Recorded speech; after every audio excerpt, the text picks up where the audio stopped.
Friends, welcome once again to Study Urja. As always, I am Pradeep with you, your English educator. दोस्तों last video में हमने discuss किए English के कुछ fundamentals जिसे आज हम फिर से आगे बढ़ाएंगे।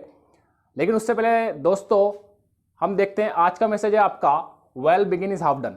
Well begin is half done. It means कि अगर आपने किसी काम की शुरुआत अच्छे से की है तो समझिए आपका आधा काम हो गया। आगे बढ़ते हैं, हम बेसिक पे आते हैं। दोस्तों लास्ट वीडियो में हमने क्या देखा कि वर्ड को हम 8 पार्ट ऑफ स्पीच में डिवाइड करते हैं। कितने पार्ट ऑफ स्पीच में डिवाइड किया उसको? पहला था आपका नाउन, दूसरा आपका प्रोनाउन, थर्ड था आपका एडजेक्टिव, फिर आता है आपका वर्ब, उसके बाद आता है आपका एडजेक्टिव, फिर आता है आपका प्रीपोजिशन, कंजंक्शन और लास्ट था आपका इंटरजेक्शन। हमने लास्ट वीडियो में क्या देखा कि वर्ड को वैसा भी हो सकता है और उसको हम 8 कैटेगरी में डिवाइड कर सकते हैं, जैसे कि बॉय, ये आपका एक वर्ड है।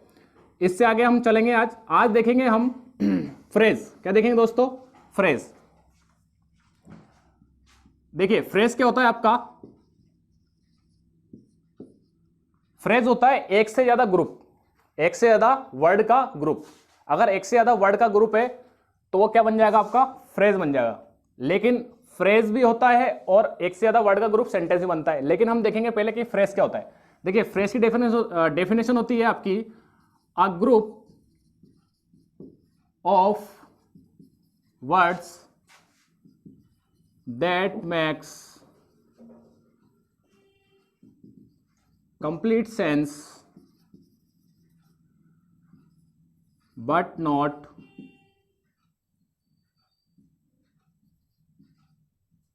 that makes sense but not complete sense। ठीक है दोस्तों देखिए फ्रेज की डेफिनेशन क्या होती है? A group of words that max sense but not complete sense. Example में देखते हैं हम। देखिए एग्जांपल से आपको समझ में आ जाएगा कि फ्रेज होता क्या है। जैसा कि मैंने यहां लिखा विदाउट इंफॉर्मेशन, विदाउट इंफॉर्मेशन। फिर मैंने लिखा a lovely day, a lovely day. उसके बाद फिर मैंने लिखा very special T in the morning. ठीक है दोस्तों देखिए मैंने यहां लिखा विदाउट इंफॉर्मेशन। अब ये विदाउट आपका एक वर्ड है और इंफॉर्मेशन भी एक वर्ड है, तो ये एक से ज्यादा वर्ड है। एक से ज्यादा वर्ड है तो क्या ये आपका फ्रेज है। लेकिन देखिए अगर मैं बोलूं आपसे विदाउट इंफॉर्मेशन तो आपको इससे क्या समझ में आया? आपको सिर्फ इतना ही समझ में आ रहा है कि किसी इंफॉर्मेशन की बात हो रही है, लेकिन किसकी इंफॉर्मेशन है, क्यों है, ये हमें पता नहीं है। तो ये वर्ड का एक ग्रुप है, वर्ड का एक ग्रुप है जो क्या देता है? सेंस देता है, लेकिन क्या कंप्लीट सेंस नहीं देता। ये वर्ड का एक ग्रुप है, वर्ड का एक ग्रुप है जो क्या देता है? सेंस तो देता है लेकिन कंप्लीट सेंस नहीं देता। उसी तरह से देखिए आ लवली डे, आ लवली डे ये भी वर्ड का एक ग्रुप है, क्योंकि एक से ज्यादा वर्ड है इसमें। आ लवली डे एक से ज्यादा वर्ड है। अगर एक से ज्यादा वर्ड है तो देखिए इसका मतलब क्या निकल रहा है कि एक दिन की बात हो रही है जो कैसा है? लवली है। लेकिन किसका है, क्यों है, ये भी हमें पता नहीं है। तो बात वही है, ये सेंस तो दे रहा है, वर्ड का ग्रुप है जो क्या दे रहा है? एक सेंस दे रहा है, लेकिन कंप्लीट सेंस नहीं दे रहा। तो ये हो गया आपका फ्रेज। क्या कहलाएगा दोस्तों? फ्रेज। उसी तरह से देखिए वेरी स्पेशल टी, यहां पर एक टी की बात हो रही है, एक से ज्यादा वर्ड है, लेकिन स्पेशल टी की बात हो रही है, लेकिन किसने बनाई है, क्यों है और किसने पी, टी किसने पी, ये हमें पता नहीं है। तो कहने का मतलब ये है कि सेंस है लेकिन कंप्लीट सेंस नहीं है। उसी तरह से in the morning, in the morning में क्या है? देखो मॉर्निंग की बात हो रही है ओनली बस, लेकिन ये पूरा कंप्लीट सेंटेंस नहीं है आपका, ये आधा अधूरा है। लेकिन आपको इतना समझ में आ गया कि हाँ मॉर्निंग की बात हो रही है। तो बात वही है, make sense but not complete sense. तो वर्ड का ऐसा ग्रुप, वर्ड का ऐसा ग्रुप जो सेंस तो देता है लेकिन कंप्लीट सेंस नहीं देता, उसी को क्या बोला जाता है दोस्तों? फ्रेज बोला जाता है। अगर आपको फ्रेज समझ में आया हो तो आगे चलते हैं।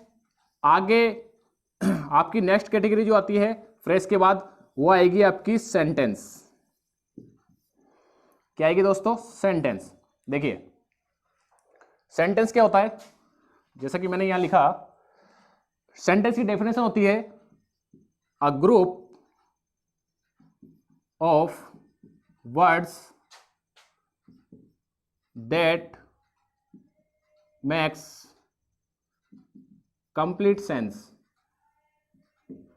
ठीक है दोस्तों, a group of words that max complete sense.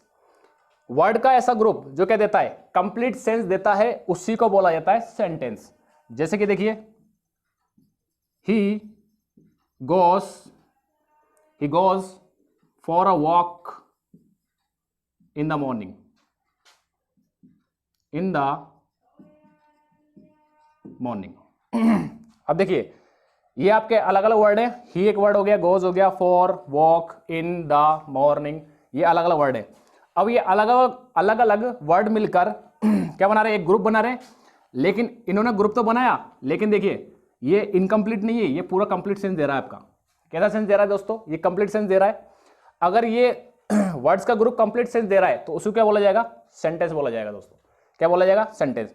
तो डेफिनेशन हो गई, a group of words that max complete sense. Word का ऐसा ग्रुप जो क्या देता है, कंप्लीट सेंस देता है, उसको क्या बोला जाता है दोस्तों, सेंटेंस बोला जाता है। और वर्ड का वो ग्रुप जो क्या देता है, सेंस तो देता है, लेकिन उसका कंप्लीट सेंस नहीं निकलेगा, उसी को बोला जाता है फ्रेज। क्लियर दोस्तों, अगर आपको फ्रेज और सेंटेंस क्लियर है तो आगे चलते हैं हम। देखिए सेंटेंस से हम आगे चलेंगे अगर, तो सेंटेंस को देखिए, सेंटेंस का एक स्ट्रक्चर होता है। ये आपका सेंटेंस है, ये सेंटेंस एक स्ट्रक्चर से बनता है। इस सेंटेंस का स्ट्रक्चर क्या होता है, देखिए सबसे पहला आएगा आपका सब्जेक्ट, उसके बाद आएगी आपकी वर्ब, और फिर आएगा आपका दोस्तों ऑब्जेक्ट। सबसे पहला आएगा आपका सब्जेक्ट, फिर आएगी आपकी वर्ब, उसके बाद आएगा आपका ऑब्जेक्ट। सब्जेक्ट वो होता है जिसकी सेंटेंस में बात की जाती है। सब्जेक्ट क्या होता है दोस्तों, जिसकी सेंटेंस में बात की जाती है। वर्ब क्या होती है, देखिए वर्ब यहां पे तीन टाइप की होती है दोस्तों। सबसे पहले आएगी आपकी हेल्पिंग वर्ब, फिर आएगी आपकी मेन वर्ब, और थर्ड जो टाइप है आपका वो है फ्रेजल वर्ब। ये भी मेन वर्ब का काम करती है दोस्तों, लेकिन इसमें और उसमें थोड़ा डिफरेंस है। देखिए हेल्पिंग आप सभी जानते हो, जैसे कि is, am, are, was, were, et cetera, ये सब किसमें आएगी दोस्तों, ये आएगी हेल्पिंग वर्ब में। अच्छा, आपकी मेन वर्ब क्या होती है, मेन वर्ब जैसा कि लास्ट वीडियो में मैंने आपको बताया, एक्शन, कोई भी एक्शन वो क्या कहलाएगा आपका, मेन वर्ब। जैसे मैंने बोला हेल्प, अगर आप किसी की हेल्प कर रहे हो तो ये एक एक्शन है, ठीक है। इस एक्शन देखिए एक्शन की पहचान क्या होती है कि उसकी फॉर्म बनाई जा सकती है, जैसे हेल्प एक एक्शन है तो इसकी फॉर्म बनाई जा सकती है। जैसे ये सेकंड फॉर्म हो गई हेल्प्ड, थर्ड फॉर्म भी हो जाएगी हेल्प्ड, और इसमें आईएनजी जोड़ दूंगा फर्स्ट फॉर्म में, तो ये क्या बन जाएगी आपकी, ये बन जाएगी आपकी फोर्थ फॉर्म। ठीक है दोस्तों, ये आपकी V1 हो गई, ये आपकी V2 है, ये V3 है, और ये V4। उसी तरह से मैंने बोला क्लोज, ठीक है, इसकी भी हम क्या बना सकते हैं, सेकंड फॉर्म बना सकते हैं। क्लोज्ड, ये V2 हो गया, ये V1 है, थर्ड हो जाएगी आपकी V3 क्लोज्ड, और आपका क्लोजिंग ये आपकी हो गई आपकी V4। क्योंकि देखिए फर्स्ट फॉर्म में क्या जोड़ दिया मैंने, आई जोड़ दिया, तो क्या बन गया आपका, ये V4 बन गया। अच्छा, तो ये आपको समझ में आ गया होगा मेन वर्ब क्या होती है, कोई भी एक्शन, एनी एक्शन, ठीक है, we do, any action we do, कोई भी एक्शन जो हम करते हैं that is called main verb. उसे क्या बोला जाता है दोस्तों, मेन वर्ब। मेन वर्ब को दोस्तों प्रिंसिपल वर्ब भी बोला जाता है। क्या बोला जाता है, प्रिंसिपल वर्ब। हेल्पिंग वर्ब को ऑक्सिलरी वर्ब भी बोला जाता है। ध्यान रखना दोस्तों, बुक्स में आपको मिलेगा हेल्पिंग वर्ब को क्या बोला जाता है, ऑक्सिलरी वर्ब भी बोला जाता है, और आपको मेन वर्ब को प्रिंसिपल वर्ब भी बोला जाता है। मेन चीज जो है आपकी हमें ये देखनी है ये फ्रेजल वर्ब होता क्या है। ठीक है दोस्तों, देखिए जैसे कि मैंने यहाँ पे लिखा, इसको मैं थोड़ा सा यहाँ से रब कर देता हूं।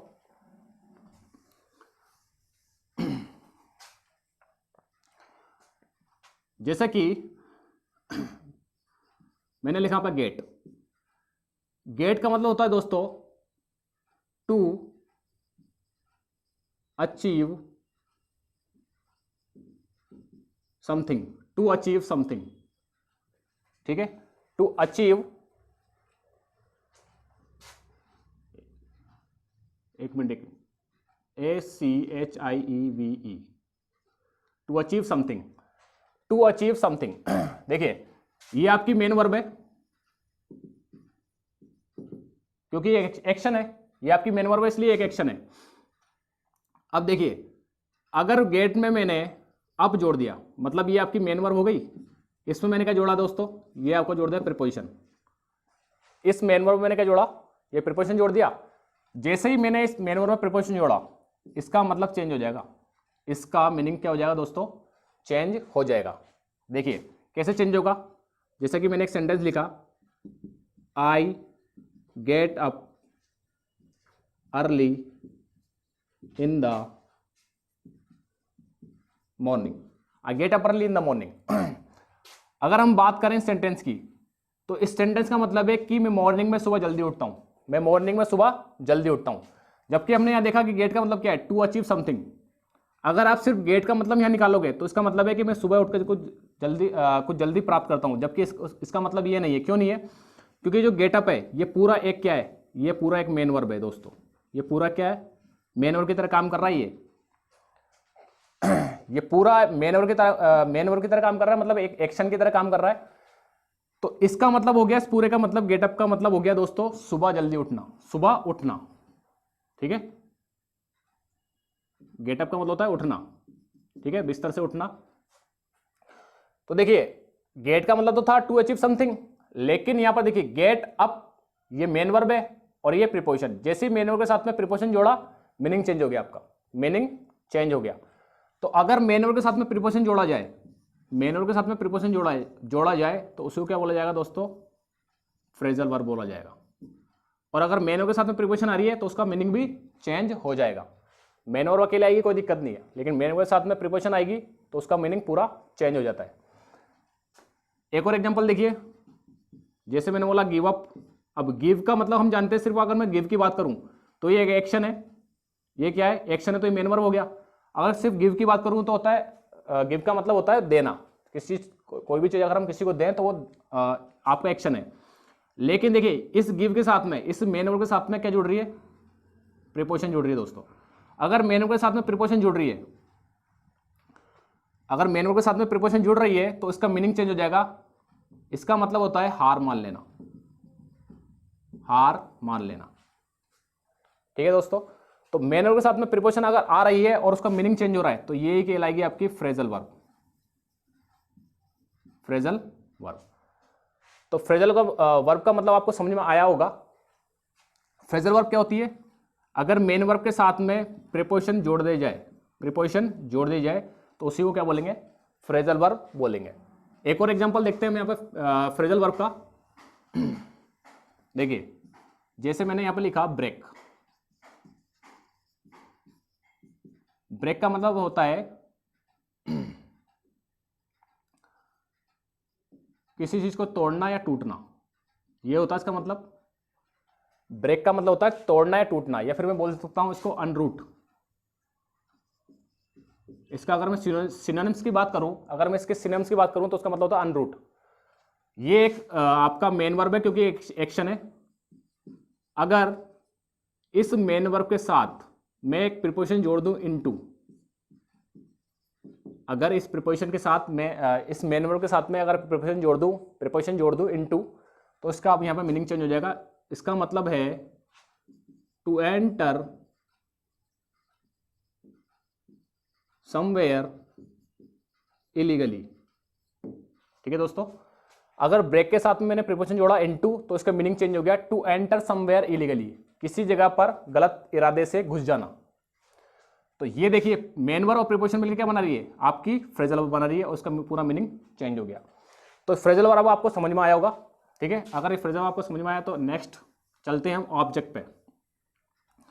देखिए ऑब्जेक्ट क्या होता है आपका, जैसे एक सेंटेंस लिखा मैंने यहां पर, he bought a book, he bought a book. ही यहां पर आपका सब्जेक्ट है, बॉट एक आपकी मेन वर्ब है जो कि एक्शन है। ये आपकी बाय की सेकंड फॉर्म होती है और थर्ड फॉर्म होती है दोस्तों, बाय, बॉट, बॉट और बाइंग। आईएनजी लगा दूंगा फर्स्ट फॉर्म में तो वो आपकी फोर्थ फॉर्म बन जाएगी। तो ये हो गया आपकी V1, ये V2 और ये V3। बाय का मतलब होता है किसी चीज को परचेज करना, आपने कोई चीज खरीदी है तो उसी को बोलते हैं बाय, परचेज करना मतलब खरीदना। तो ये हो गया आपका सब्जेक्ट, ये आपकी मेन वर्ब हो गई, ये सेकंड फॉर्म है आपकी। ठीक है, अब सब्जेक्ट और मेन वर्ब मिलकर जिस पे काम करते हैं वो क्या कहलाता है आपका दोस्तों, वो कहलाता है आपका ऑब्जेक्ट। सब्जेक्ट और मेन वर्ब मिलकर जिस पे काम करेंगे दोस्तों वो कहलाएगा आपका ऑब्जेक्ट। तो देखिए आपको क्लियर हुआ होगा, क्या पढ़ा हमने, सेंटेंस क्या होता है, a group of words that makes complete sense. Words का ऐसा ग्रुप जो कंप्लीट सेंस देता है उसको बोलते हैं हम सेंटेंस। उसके बाद आता है आपका स्ट्रक्चर, कि सेंटेंस का स्ट्रक्चर क्या होता है। स्ट्रक्चर होता है आपका, सबसे पहले आएगा सब्जेक्ट, फिर आपका आएगा आपका वर्ब, और फिर उसके बाद आएगा नेक्स्ट आपका ऑब्जेक्ट। सब्जेक्ट वो होता है जिसके बारे में बात की जाती है, सेंटेंस में मेन होता है सब्जेक्ट जिसके बारे में बात की जाती है। वर्ब को हमने 3 कैटेगरी डिवाइड किया, we divided verb into 3 category. First is helping verb, second main verb, और third is phrasal verb. Helping verb देखिए is, am, are, was verb etcetera, ये हेल्पिंग वर्ब होती है। मेन वर्ब होती है आपकी एक्शन, जिसे हम प्रिंसिपल वर्ब भी बोलते हैं। अच्छा देखिए फ्रेजल वर्ब क्या होती है, अगर मेन वर्ब के साथ में प्रीपोजिशन जोड़ा जाए तो एक और आपका एक्शन बनेगा, उसी को बोलते हैं हम फ्रेजल वर्ब। ऑब्जेक्ट होता है आपका, अगर सब्जेक्ट और मेन वर्ब मिलकर जिस पे काम करें वो क्या कहलाएगा दोस्तों, आपका ऑब्जेक्ट कहलाएगा। यहां तक क्लियर हुआ होगा, यहां तक क्लियर। आगे देखते हैं,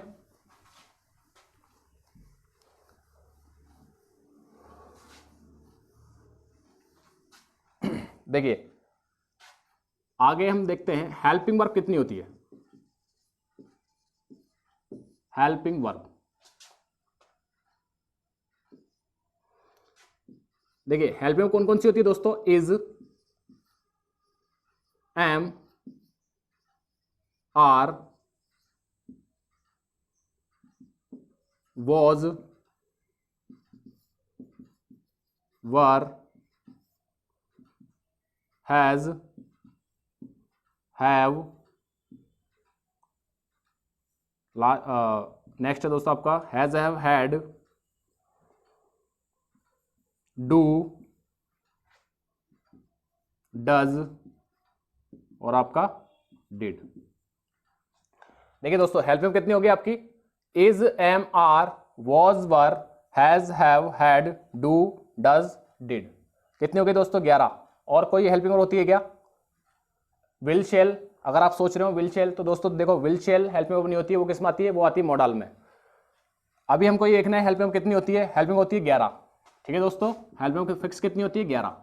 अच्छा मॉडल अगर हम देखें, देखिए मॉडल में देखें तो क्या क्या आएगा आपका, सबसे पहले आएगा आपका कैन, फिर है आपका कुड, अगला है आपका शेल, शुड, फिर है आपका विल, वुड, अगला है दोस्तों आपका मे, नेक्स्ट मे, माइट, फिर है आपका दोस्तों must, used to, ought to, need, और लास्ट है आपका दोस्तों डेयर।